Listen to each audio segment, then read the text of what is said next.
So today it's a Jamaican day out here on the lanai. Two nice turned breadfruit being roasted. And guess what also, guys?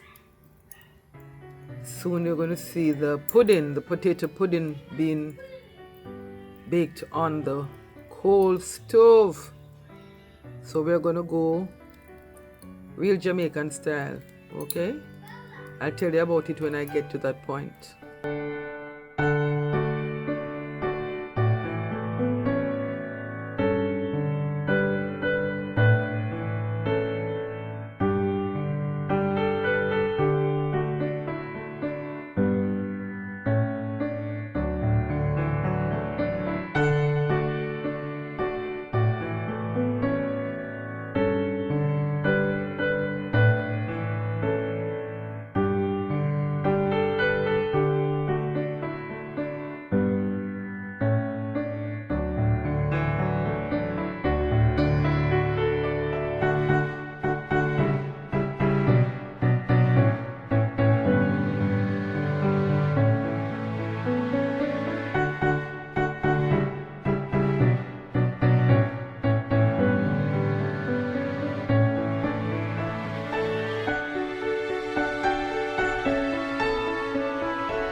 So guys, I finished roasting the breadfruits. Here they are right here.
So guys, you're wondering what is this contraption, but it's simply a Jamaican culture. They call that hella top, which is the fire on top, hella bottom, which is the fire on the bottom, and hallelujah in the middle, which is going to be the pudding. So when you taste the pudding, the way it's going to be great, you're going to say hallelujah. And I've already showed you how that mixture is done. So here we are now just in the baking process of the pudding, all right? So stay tuned and let us see how this pudding is going to turn out after it's all done. So we have the fire on top, there's a piece of foil, there's a Dutch pot, and the fire on the bottom, okay? And it's coal fire, okay guys? So this is a Jamaican culture that you're learning about. You don't have to have an oven to bake a cake. As a matter of fact, there is another process which is a steaming process, which you just infuse a pot that you're baking in, or the tin that you're baking in a pot, in another pot that has boiling water in it, that's eventually going to get hot.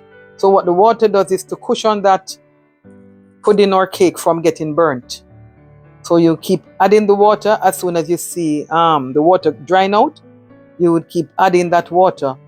And what that is called is a steaming process.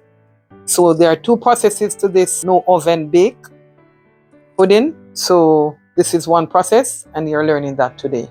All right, guys. As I said before, this is a Jamaican culture. So my mom doing this, and she saw her mom before her. So I hope you'll enjoy this presentation that I've made of this pudding today, and when it's done, you'll see. So guys, I'm not going to bore you with looking at this fire all day. So it is going to take about 2 hours or thereabouts to bake, and as time goes on, I'll have to add more coal, you know, whether at the top or at the bottom, until it's done. So I'm going to come back and show you the finishing process, and then I'm going to show you the pudding, I should say, not a cake, the pudding when it's all done. So okay guys, just checking up on my coal to make sure that everything is okay. So we are good to go, and still in the waiting process for this pudding to be baked. Guys, you can see what our ancestors went through for this baking method. It's painstaking, guys. It takes a lot of time and effort, but it's just to take you back, and especially Jamaicans, take you back to, you know, the days when there was we didn't have the conventional oven that we now use to bake. I want to do this presentation to take us back to, you know, just remembering what the culture was back in the day. And I'm sure it's going to turn out nice. It's going to turn out very good.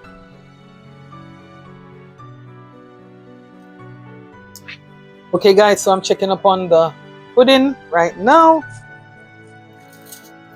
So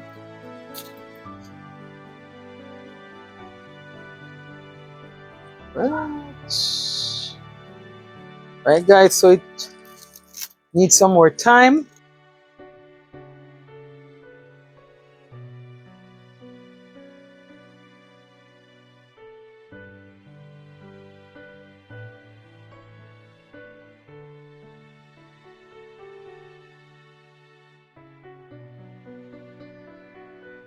So guys, after checking up on the pudding, within another half an hour, it should be ready.